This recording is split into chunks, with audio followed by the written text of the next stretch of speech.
everyone, it's Dianne at Minerva. I hope you're all having a fabulous week. And today I'm going to share a make with you for this fabulous little dungaree set, bib and braces. We're making the shorts version today and it's Burda pattern 6599. And what we're going to be using is this super soft Minerva core range stretch gabardine twill. It's got a really nice soft feel to it and it's available in 44 colours, so you're bound to find something that you love. Now remember to wash and prepare it before you begin, and when you've done that we're going to have a look at the sizing on the back. Now make sure you check the sizing for you or whoever you're making this for today, and when you've done that we're going to go and cut our pattern pieces together. So let's go and do that now. So here are our pattern pieces for our dungarees. So here we have the front pant legs for version B, or the front short legs. So we're going to cut this two pieces with the straight grain going this way. Note these markings here for the mock fly, the circles here and here. Here we have the back legs. Again, you're going to cut two with the straight grain this way. Note these markings for the pockets and the darts and also your circles. Here we have the bib back. You're going to cut two pieces. Lengthen or shorten at these broken lines here. Make a note of your circle marks, and also at this point here at the top you're going to cut two pieces of interfacing, just a strip here at this point. Then we have the bib front. This time you're going to cut this piece on the fold. Make a note of these markings here, the circles and the pocket placement. Here we have the strap. This time you're going to cut four pieces. Here we have the front facing. You're going to cut two pieces in fabric and two in interfacing. Here we have the underlap. Again, two in fabric and two in interfacing. This is your fold line here on this piece. Then we have the pocket pouch, cut two pieces, the straight grain this way, and note your circles here. And the hip yoke, again we're going to cut two. This is your straight grain. Make a note of this marking here and this placement marking here. Now we have the pocket. We're going to cut one piece, and the pocket here for the back we're going to cut two pieces. Here we have a pocket band. We're going to cut one. Note this fold line. Here we have the front waistband. You're going to cut two in fabric and of interfacing. Note your circles and these markings here. And the back waistband, two in fabric and of interfacing, and note your markings here. So now we're ready to begin making our dungarees. So first of all, wind half of your thread onto your machine spool. Check your machine needle is sharp. I'm using a universal size 80 today, standard size needle. You may wish to test this on a piece of scrap fabric before you begin. Then when we've done that, we're going to take our pocket pieces. So this is your back pocket piece. And what we're going to do is we're going to turn under the top and then turn it under again. Now the seam allowances are 1.5 centimetres on this particular pattern. And then we're going to top stitch it 7mm in. So you may wish to press this first before you begin. When we've top stitched it, we're going to turn in all our other seams on the pocket all the way around and press those in also. So let's do that first of all. So now you've pressed in all your edges, we're going to top stitch the top of your pocket. So for this part you may want to change to a top stitching thread, and if you're doing this you'll need a top stitching needle also. And you need to top stitch obviously from the right side, because if you do it from the wrong side you'll have your other thread showing rather than your top stitching thread. So let's do this now.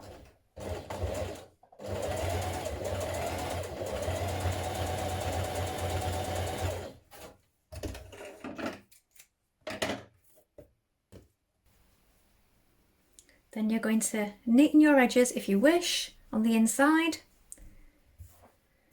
Now you're going to place your pockets on your back short or trouser pieces depending on which version you're making. Make sure you transfer the markings and also the markings for the darts. Make sure you position this correctly. Now if you have two machines, you can have one on top stitching thread and one on regular thread to save you swapping back and forth, because when you've marked your pocket in place, we're going to create the darts. So create your darts first using regular thread, and then we're going to top stitch the pocket on. So do transfer all your markings, so place it on and check that it's in the right place first of all, then we're going to create that dart. So we've got our two markings at the top here and we're working towards this point. We're going to run off at a gradual V, not too sudden.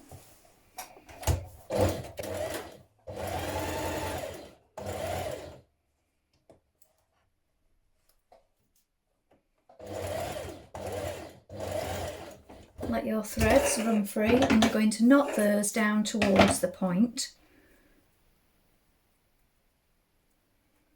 Now top stitch around your pockets. Now if you leave some thread, because sometimes it's hard to back tack with top stitching thread on, you can thread that onto a needle, poke it through to the other side and tie it off that way to make sure it's secure. Now that we've done that, we're going to do another line of top stitching just inside, so 6 to 7 millimeters.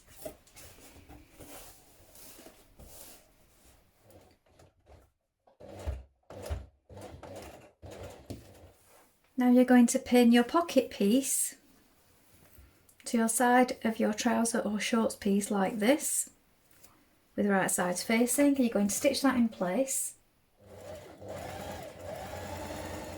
Now with your pocket in place, do 2 lines of top stitching again on this edge here.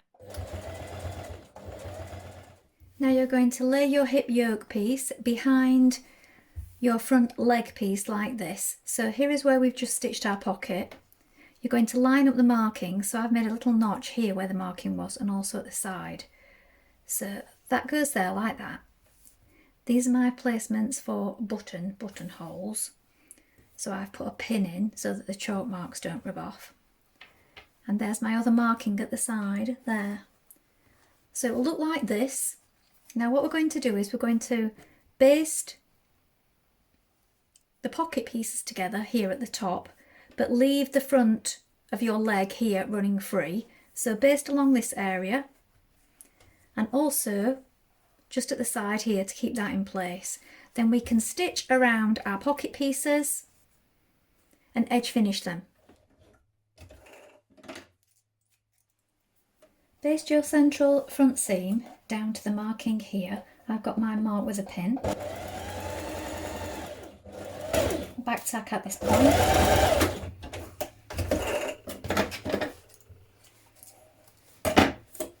Then you're going to stitch your 2 front pieces together around this seam here.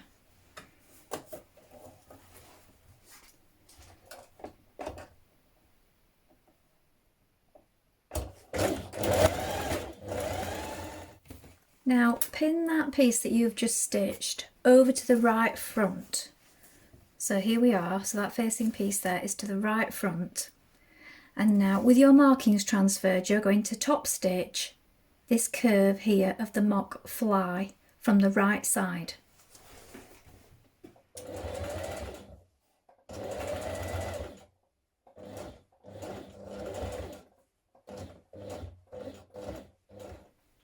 Now we're going to join our back seam of our shorts. So these 2 are your back legs. We're going to join this curved seam at the back here with a 1.5 centimetre seam allowance. Now you're going to press that seam to one side and you're going to top stitch close to the seam and then 7 millimeters away from it again. Now you're going to top stitch down one side of your back while you've got the top stitching thread on. So you've got your central seam, you're going to press it to one side and then you're going to top stitch down the seam and then 7 millimeters away. Now, if like me, when you cut your pieces out, you didn't have quite enough to cut the front out in one whole piece, which it should have been on the fold, you may have a seam down the front of your pieces also. This is also good if you're using up small amounts of fabric. But if you didn't quite have enough or the piece you've bought isn't quite big enough, this is something else that you can do. You can do the front identical to the back. You will just need to make sure you allow enough in your seam allowances. So if you've cut it as 2 pieces like this, you need to do the same. Press the front to one side, do a line of top stitching, and then do another 7mm away from that. Baste front interfaced piece of waistband to the front of your trousers or shorts like this and stitch in place. Now apply your back interfaced waistband to your back shorts. So now we're going to apply our front pocket. So this is your bottom piece and this is the band for the top. So we're going to join them here. So right sides facing, we're going to do this central seam first and then we're going to top stitch along it. Now what I'm going to do is, I'm going to do the side parts where we fold the band in half. Stitch those down before I top stitch it, because if you've only got one machine and you're swapping between top stitching threads and needles, you want to minimise this as much as possible. So we'll join that seam first of all.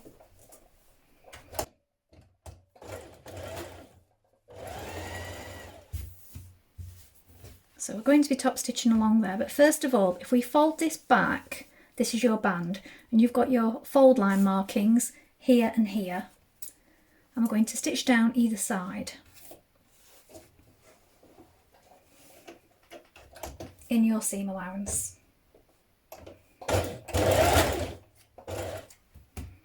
What we can then do is trim into that and we will be able to turn that through like this and press all your other seams of your pocket to the inside. Then you can do your top stitching all in one movement. So you will top stitch along here, then we're going to pin this to the front of our bib, and then we can top stitch that onto our bib and we'll still have our top stitching thread on. Now place your front pocket at the points marked here. Now remember, the only reason mine has got a central front seam like this is because I've cut it in 2 pieces. If you've cut it on the fold, as mentioned at the start, this will all be in one piece on your front piece. So that is why I have a central seam. Now if you were lacking in fabric or you wish to do it in 2 different colours, I have seen that done in some places, then yours will look like mine. Now we're going to stitch round our pocket close to the edge and then again 7mm away. So we've got that double line of top stitching again. Now stitch down either side at the top of your self-faced edge at the top, turn it through like this, trim away that excess so that it looks like this. Then we're going to stitch close to the edge, 7mm away, and then also close to the edge that you've turned under here. So you'll have a row here and a row here of top stitching. Then we're going to press back our seam allowance around this curved edge here. I'm going to do the same there, top stitch close to the edge and then 7mm away from that. So let's do our top edge first of all.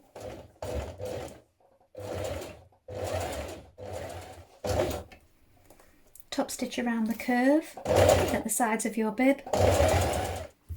Base your front bib to your bottom of your shorts here. So you're attaching it to the waistband, making sure you line up the central point. Now stitch your uninterfaced band in the same way to the inside. So we're going to be sandwiching in these seams here. So trim a little away to get rid of some of the bulk first of all. Now on the inside, you're going to fold under the seam allowance on the bottom lower edge of the uninterfaced piece. And first of all, I've just hand tacked it to the other waistband here, look. And then on the right side, again, we're going to top stitch it. Now it's up to you whether you do 1 or 2 rows at this point. It does say 2 rows on the pattern. I do realise this is very top stitch thread intensive, this particular pattern, so you could just do 1 row if you wished.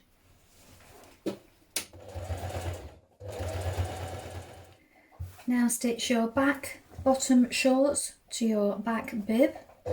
Now stitch your back shorts to your front bib and also add the inside facing in the same way that you did at the front. We're now going to top stitch this down. Neaten your front facing pieces and then turn in the allowance at the upper edge.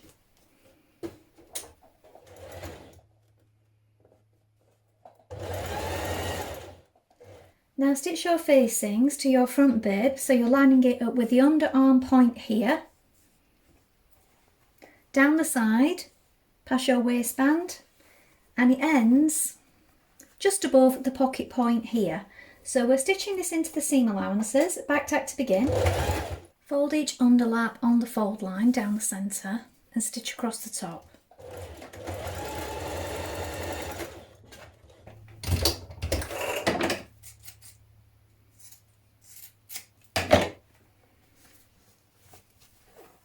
Pin your underlap edge to your backside edge here on your dungarees, so it lines up with the underarm here at the top, down the side to this marking here. You're going to stitch it in the seam allowance just there. Back tack at the top, so you have your finished edge just here. Now sew down your side seams to the bottom of your leg, whether it's the full length or the shorts version. So you need to make sure that you've got the underlap out of the way. Back tack here. So going from this marking here down to the bottom of the leg. So now we're making our buttonholes. So you've got them marked and they're going in this direction across the garment like this, and you've got one at the waist point here, and then two above and two below. So I've marked mine with pins. Mine is a 3-step buttonhole, so you do the bar across, you go back, you do the bar again, and then you come back towards you. So it's called 4-step, but really you're just doing this bar twice. You may have a machine that does your buttonhole all in one movement, and you will probably mark the size of your buttonhole before you begin. Please check your manual before you begin, because all machines are different.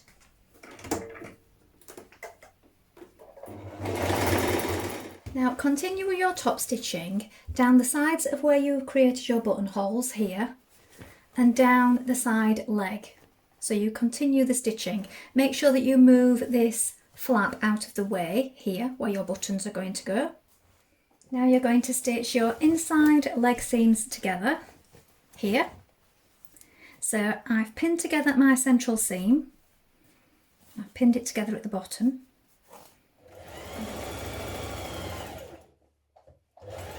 Place 2 pieces of your straps together, right sides facing, and we're going to stitch all the way around the outer edge with a 1.5cm seam allowance. Trim the excess and clip your curves here. Repeat on the other side, and then we're going to turn it through. Now turn through and top stitch your straps. Pin your straps to your back bib, folding it in like this, and now we're going to top stitch it 2 rows across the top here like we did on the front piece. So to apply your buttons, you need to mark all your markings down your tab here. Make a little hole with an awl, and then first of all you push through this little stud part like this. Now you're going to need to have a piece of wood. I've got a piece of scrap fabric that I've placed over it to make it padded, and a hammer. And what we're going to do then is we place this part on top, but then that wants to be cushioned on your lump of wood like this. So you turn it over, you make sure that that's lined up straight, and then you're going to hit it with the hammer on top. Now I'm not going to do that on film because that's really loud. But what you need to do is make sure that you keep it straight, because if you don't keep it straight and it bends, then it doesn't lock in properly. So you may want to practice on something else before you begin. Now turn your hem to the inside and hem your shorts or trousers. Now I'm choosing to do this from the outside because I'm doing it in top stitch thread to match the rest of my stitching. You may wish to do the same. When you attach your clips at the shoulder, I would recommend trying it on before you stitch them in place, because you want to see where they fall over your shoulders and that they are at just the right length for you. When you've threaded it through from the right side like this, on the back you're going to stitch it in place. So do check the fit before you do this. So here it is finished.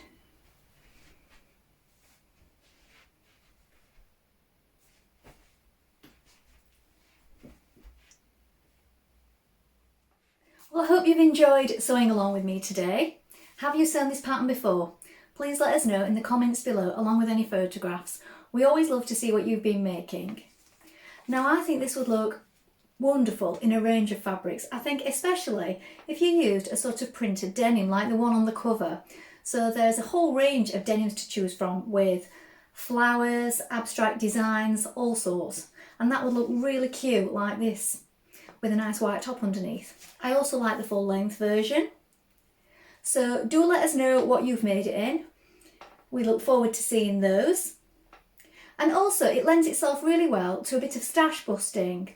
So as I did mention, you could make it with either side, if you do it in 2 panels like I did, same as the back, with a different colour, and the same at the bottom, sort of a checkerboard effect. I think that would look really effective.